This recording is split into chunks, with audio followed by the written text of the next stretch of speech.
How old were you when you started using heroin? Like 17. 24-year-old Nick Amick from Hueytown began using heroin in high school with friends. Did y'all have any idea the risk involved with using heroin? No, not really, not at first. You know, we just thought we were just having fun, you know, and it quickly turned not to be fun. Amick quickly became a daily heroin user. He says it's typically sold by the 10th of a gram for $15 to $20 a hit. Sometimes he'd buy an entire gram of heroin for $150. So when you used, how much would you typically shoot up? Ended up being about 2/10 at a time. At the worst part? 2 or 3. Amick was arrested twice for drug possession. He's one of 30 men trying to get clean at Turning Point in Thorsby, a 90-day residential Christian drug recovery program. Pastor David Pendley says over half the men who come here have been using heroin or fentanyl.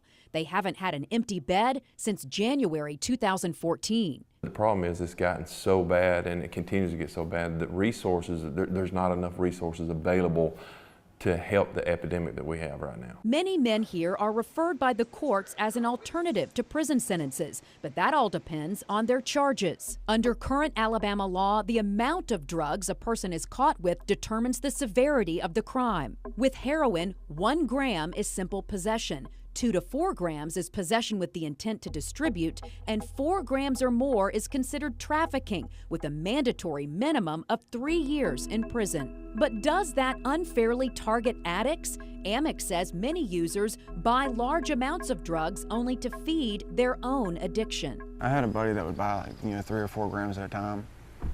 Was he dealing or was he just using? No, he was just using. Because Amick was caught with a smaller amount, a judge was able to sentence him to 2 years probation. He came here on his own a month ago, out of fear that he'd violate his probation. You know, if I violated, I knew I was going to get sent to prison. Well, tell me specifically what was going on. What made you realize you needed help? Because I couldn't stop.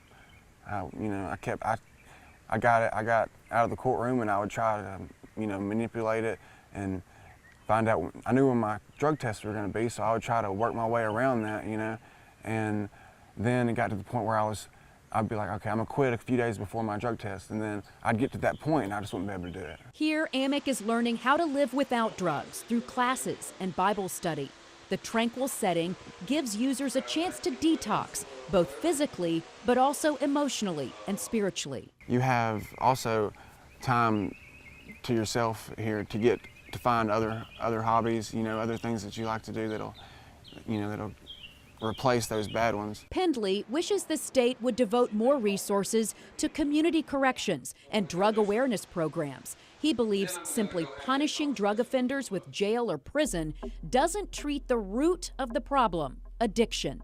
To me, it really hurts them. Then they get around other people, and they find out how to use more, they get connections on drug dealers, they find out how to make drugs. Consequences is not, at that moment in their life, it's not going to scare them into being straight. It's not a deterrent. And it will not, no ma'am. And so, my thinking is that we need more places like this. We need more places that try to help as much as we can. We got lucky. It's like, spotty, it's like out of nowhere, it looks like a bomb hit some of these places. This was huge. I mean, this thing was huge. You're always going to have damage, regardless of what kind of a storm it is. And this is no exception. This was huge. We've seen a couple roofs that were half a block away from the carports they were attached to.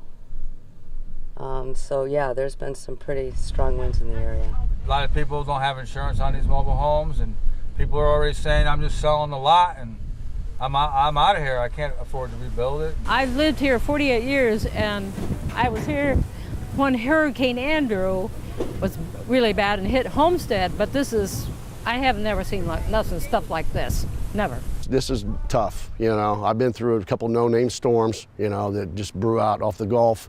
But this was a big one. I'm still in a daze, I'll tell you that. So it's all just sinking in. It's still, it'll just make you how lucky to be alive. We can rebuild. There's no problem about that. You know, you can put a new roof on a mobile home, you know, or new windows in there. But as long as you have your life, you know, that's all that matters. Lord Jesus, you protected my house. I had nothing. There was nothing in there. There was no water, no anything. I said, the Lord bless me. I'm alive. I can replace. And, you know, that's the bottom line.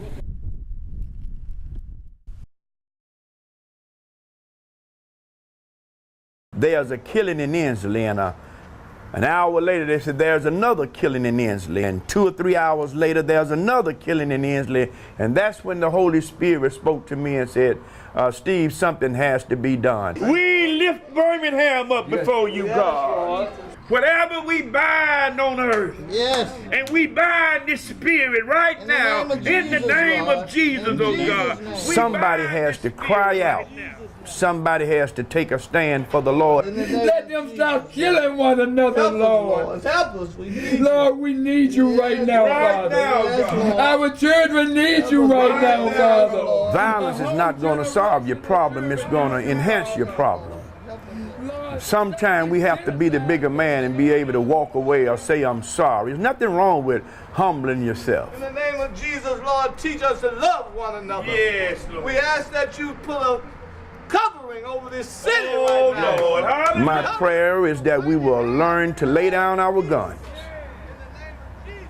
Learn to embrace instead of pushing away. We all say, Amen. Amen. Amen. Thank you, Jesus.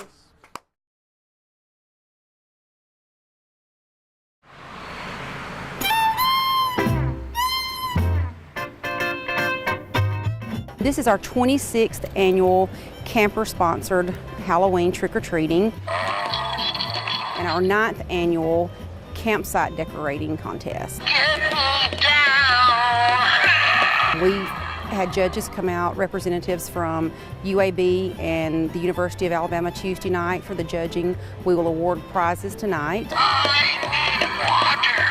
We come every year. This is our small group church, class from church. We come every year and cook out and eat and eat and eat.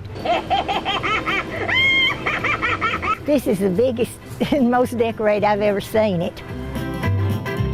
There's some of the decorations here, as you'll see as you walk around. It goes from just your very simple fall decoration to some very creepy decorations, yes. Some of it's kind of spooky to me also.